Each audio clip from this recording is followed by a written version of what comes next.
Hi, my name is Stacey, and I have epilepsy. It all began at the age of 5.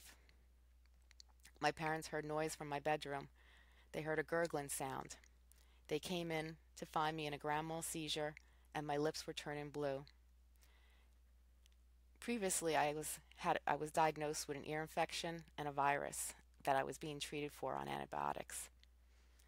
That night, they took me to the hospital, an ambulance, and they had found that the virus had turned into encephalitis and had traveled to my brain. I was induced in a coma for 4 days. The doctors told my parents they weren't sure what was going to happen, and they said there was a good chance when I came out of the coma that I would be paraplegic or I would have a certain extent of brain damage. My parents prayed by my bedside, and on the fourth day, I came out of the coma and I didn't have brain damage, and I wasn't paraplegic. But the virus had traveled throughout my brain and had caused minor scar tissue damage, which caused me to have epilepsy. To this day, they can't find the scar tissue damage. They just know by the extent and the variations of my seizures I could have from a focal seizure all the way to a grand mal seizure that it is throughout my brain. So I lived all my life with epilepsy, and it was very difficult. I had struggled in denial. I was angry. I was depressed. If someone told me to go left, I purposely go right because I wanted to show them I could do anything that anybody could do. And I lived a long life feeling like this, and it wasn't a good feeling. And I struggled, and I also, didn't reach out and talk about my epilepsy. And then I got to college, and it was even more difficult because the late night studying, the stress of getting good grades caused me to have even more seizures. And one day I just ended up writing a letter, and I wrote to the Epilepsy Foundation and I asked them if they could publish this letter in their magazine. And I asked other people how they cope with epilepsy. And to my astonishment, I got hundreds of letters throughout the country and throughout Canada come to me. And I heard people express their feelings, and they told me their stories, and they gave me their advice and told me how they dealt with epilepsy. And a lot of people, like myself, were angry, and they were upset, and they didn't know how to be positive. But they wanted to reach out because they wanted to let me know that I wasn't alone. And then I had lots of people write to me, and they gave me such great advice, and I learned from all these people. And then while I was in college, I decided to start writing a book. And I put all these stories together. And then I put it aside, and I started working for, I got an internship. I started working for NBC. And one day I was walking in the hallway, and I had a grand mal seizure, and I fell to the ground. And they had a producer walking in the hallway, and he saw me fall to the ground. He walked right over me and kept walking. And I saw him because I was partially awake during this seizure, walk over me and just keep walking. And I remember thinking to myself, I can't believe he just stepped over me and he kept walking. And then 30 minutes later, an associate producer came over and said, I'm sorry, Stacey, but you don't really make the qualifications. We're going to have to let you go. And already I was working for them for a while, and I had been working on several shows, and I was doing a lot of different things for these shows. But I said to myself, I'm not going to let this get me down.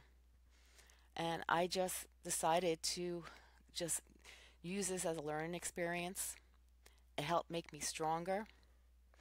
I was still upset, but I wasn't going to let me get it down. I spoke with the Epilepsy Foundation, and they had me speak in front of Congress when they went to Washington, and I spoke on job discrimination. And I remember Rush Holt was in the front row. He was our congressman at the time. And I remember seeing him when I was speaking. He took out a handkerchief and he started wiping tears from his eyes. And afterwards he came over and he shook my hand and he said, that was so moving. He goes, my sister has epilepsy. And so many of the things you said reminded me of my sister. And I was just so amazed how he was so touched and moved by the things I had to say. And I realized at that point that words have meaning, and what we say and what we do affect other people's lives. And I wasn't going to let this disorder get me down. So as I started working, I started working with my in-laws. They had opened up a business, and I had gotten married during that time. And yeah, eventually that year, I had gotten pregnant. Um, I went through a lot of different problems where, I had suffered. Um, I was driving and I had a seizure, and I almost hit a pole, and I couldn't drive, and I didn't drive for about 15 years. And I spoke with my husband. And I worked for my in-laws, and he told me, Stacey, why don't you finish that damn book you started? And I took all those letters. I got in touch with all the people. I started writing to them, and I started putting out different things that I was doing in my life that was helping me get through this terrible illness that affects me and the lives of so many others. And I started focusing on different techniques on how to strengthen and improve myself. And I want to share them with you today. One of the things I did to stay positive in my life was, first, I needed to stop being in denial. I needed to accept that I have epilepsy. I needed to not be embarrassed of the fact that I had epilepsy. It wasn't going away. No matter, what I said to myself, trying to make believe it wasn't there. It was there, and wasn't going to go away.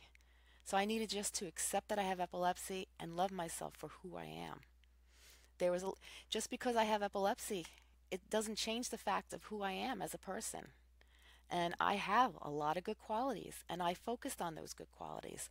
I care, I love, I'm very empathetic, and I love to write and I love to speak.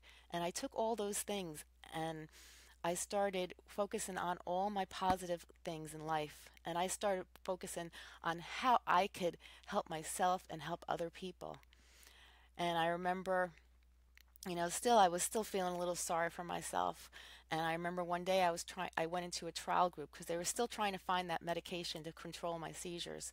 And I remember when I walked into that trial group, I looked around, there were so many other cases worse than me. And I remember seeing these people, and I just said to myself, you know what? I feel appreciative for who I am. There's so many people in this world that are worse off than I am. I stopped feeling sorry for myself, and I said, you know what? How could I help these people? I'm in a better place. I may have epilepsy, but I am at a point where I could function, I could do things, I could help others. So I started saying, all right, all these qualities I have, what could I do to better myself? And during that time, I started writing all these things down, and I kept a diary, and everything that helped me and helped the people that wrote me those letters, I put all those things together, and I created a book called Epilepsy You're Not Alone. And I remember receiving a letter from somebody, and they told me that I saved their life, that they were on the verge of suicide, and they read my book and they read my advice, and they used it and implemented it in their lives, and they felt a momentum, a change, and they started to feel better about who they are. They started to look at life differently, and they actually said that they felt there was a reason to live now. And the one of the things that I talked about is that, like I mentioned, you have to stop being in denial. You have to accept yourself, love yourself, and you need to feel appreciative for who you are and the things around you. And once you start to appreciate what you have, and you stop to focus and you stop focusing on the negative aspects, and you just focus on the positive things in your life, you start to change your whole outlook of life. I started becoming more appreciative to the people around me who love me, who care about me. I started feeling appreciative of the world around me, the air we breathe, the beautiful trees that we have. every little thing, because I realized when I got my license, I had it taken away and I had to stop driving for 15 years while they tried to find a medication or a way to control my seizures. I learned during that time. That was a very difficult time for me. I felt like I was in prison in my own home. I felt like I hated asking people for rides and asking people for help because I was always an independent person who wanted to do things by themselves. And to have to reach out and ask for help was very hard for me. And it was a time in my life that, I'll be honest, I never want to have to go through that again. But eventually, I did come across an epileptologist who I love, and I worked with him for a long time. And we found a way to control my seizures, but it wasn't easy. During the course of my life, I had suffered 5 concussions. I had cracked my head open. I had a hematoma. I almost drowned in a bathtub. Like I said, I almost hit a pole when I was driving in my college years. I'm 46 now, but it took a long time and, it wasn't easy and it was hard. But I refuse to let epilepsy win. I am not going to let that disorder ruin my life, I kept saying to myself. I have I am able to control how I feel. I am still able to accomplish my goals and my dreams. And sometimes I feel that we're not always, we think we're, destined to go a certain way in life, but I think everything happens in my heart for a reason. I believe that we, we're here on this planet and this is a learning experience. And everything I learned from epilepsy has strengthened me. It makes me made me look differently at life. When I look at people, I look at people differently now. I think I think I'm more compassionate. I'm more caring.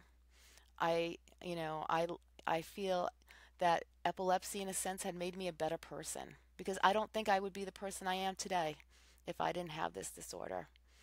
I seriously think I would be more into myself, more selfish, more looking at ways to make me happy. Where now I look at life and it's not all about me.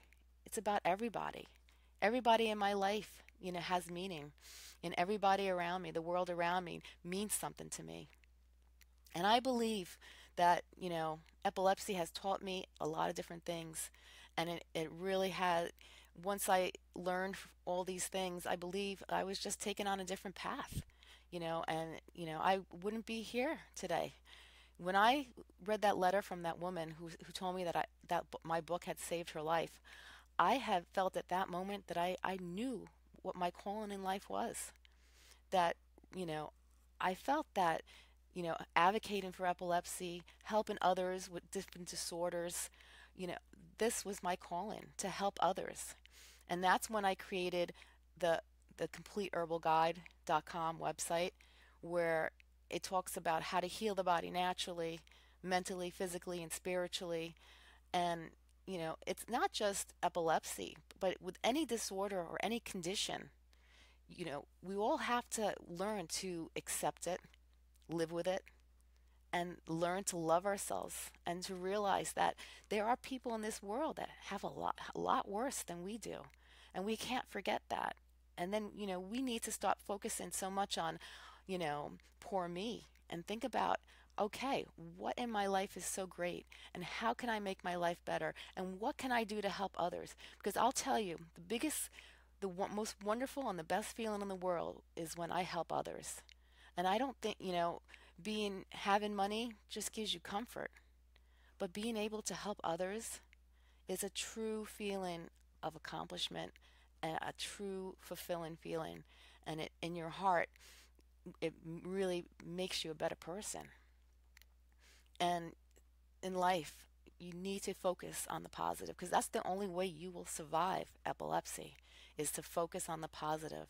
And just like I said today, you need to focus on the good things. Don't dwell on the negative things. And if you have any people in your life that are around you that you feel pull you down, then maybe you should start to consider about trying to move those people outside your life and just focus on the people who bring you up and not bring you down. And that's what I did Is there anyone in my life who kind of brought me down, who was negative, who didn't give me the inspiration and the positiveness and the power that I needed to become a better person and to get through this? I kind of just pushed them away and pushed them aside and just focused on the good things in life. The people in my life who make me happy, who love me, people who care for me. And I just focused on all the positive aspects of my life. And really, about being able to focus on the positive, I think will help you actually get through it. And I also have been working with Synovium Pharmaceuticals, and they have an excellent page on Facebook that I work with them with, because they also realize that they are very big about helping people with different disorders and conditions. And one of the conditions that they really like to focus on is epilepsy. And they realized when people came on their website, they were very negative. A lot of people had negative things to say and not positive things.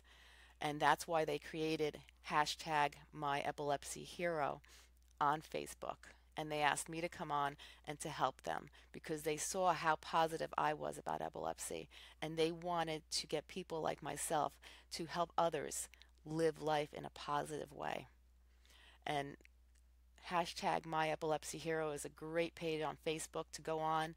People are talking about their conditions, helping each other, supporting each other. It's all about who your hero is. And in my eyes, everybody is a hero. Because in order to survive epilepsy, you are a hero. Because it's a disorder that's really hard. And even that my seizures are doing so well, and I'm controlled right now, I still live life in fear every day because you never know what's going to happen. Stress could cause seizures, a lack of sleep can cause seizures. There's so many things that could trigger seizures, and I have to always be so careful. And that's one of the reasons why I opened up the website, thecompleteherbalguide.com, was to teach people that medicine can't just control your seizures. It's a lifestyle change. In order to control your seizures, you have to change your whole way of living and thinking, and you need to learn how to be a stronger, better, healthier person because it all ties in. And we'll talk about that in the next video about how thinking about epilepsy and how living life healthy and taking your medicine, how it all ties into one. But for now, I just wanted to go over being positive. Being positive is the only way you will survive. Be grateful for what you have in life. Be grateful to the people who around you, who care about you, love you, your friends, your family, support group people that you know that you might see once in a while. Just be grateful for the air around you, the trees, everything that we have. There are so many things worse in life that could happen. We're not terminally ill. We have a disorder. We have to put limitations on our life. We have to change things. We have to be careful, and there are limitations in our life, but we are living. We have the ability to be whoever we want, to be able to accomplish what we want. We might not be able to get it exactly the way we want it, but there is a will, there is a way. Thank you so much for listening to this video. I hope that if you like this video, you'll follow me on my Facebook channel and that you'll listen to more of my videos. Let's let's bond together and journey this battle together, because I think if we all come together as one, we could conquer this. Feel free to visit my website, thecompleteherbalguide.com and curingepilepsy.com, and visit us on hashtag #MyEpilepsyHero on Facebook. We'd love to hear from you. I'd love to hear from you. And, share your comments. I'd love to hear what you have to say. And if there are questions you have, shout them out. Being positive, that was one of the questions I got so much from people. How do you stay positive? Where do I start? And like I said, I'll go over it real quick. You got to stop being in denial. You got to accept yourself, love yourself. You have to just, focus on the good things in life and be appreciative for what you have. We are living. We have a disorder, but it's not going to stop us. Everyone has something in this life. We're not perfect. Everybody has something, whether it's anxiety, diabetes, everybody has something in life. So let's learn how to live with it. Let's learn what we can do to conquer it. And let's bond together because we can do it one step at a time. Thank you so much and have a great day.